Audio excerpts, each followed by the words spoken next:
নমস্কার বন্ধুরা, মায়ের হেসেল চ্যানেলে অনেক দিন পর একটা নতুন রেসিপি নিয়ে চলে এসেছি।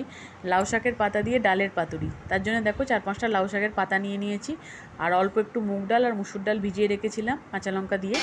সেটা মিক্সিতে পিষে নিচ্ছি ভালো করে। খুব বেশি জল থাকবে না, একটু শক্ত করেই পেশা হবে। এবার এই পেস্টের মধ্যে 1 চামচ হলুদ গুঁড়ো, 1 চামচ নুন, কালো জিরে, একটুখানি এমনি সাদা জিরে, অল্প সামান্য লঙ্কা গুঁড়ো আর একটুখানি স্বাদ মতো চিনি। ঝালটা তোমরা স্বাদ বুঝিয়ে দেবে। সব কটা ভালো করে মিশিয়ে নেবার পরে এবার এই ধোয়া পাতার মধ্যে 1 চামচ ডাল বাটা দিলাম, দিয়ে একদিকটা মুড়ে দিয়ে আবার তার উপরে আরেক চামচ ডাল বাটা দিয়ে ঠিক যেমনভাবে মুড়ছি এরমভাবেই মুড়বে। এগুলো আঠার মতো করে কাজ করবে। সুন্দর করে দেখো মোড়া হয়ে যাচ্ছে।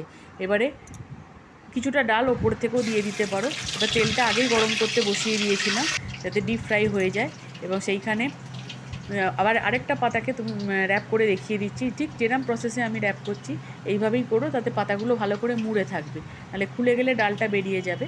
1 চামচ করে দিয়ে দিয়ে পাতাগুলোকে ভাঁজ করা আর কি। জাস্ট এইভাবে হয়ে যাওয়ার পরে তেলে ডিপ ফ্রাই করতে হবে, তবে আঁচটা এই সময় কমিয়ে রাখবে, না হলে ভেতর থেকে সেদ্ধ হবে না, কারণ পাতা আর ডাল দুটোই ভাজা হতে হবে প্লাস সেদ্ধও হতে হবে, তাই আঁচটা কমিয়ে ভাজবে।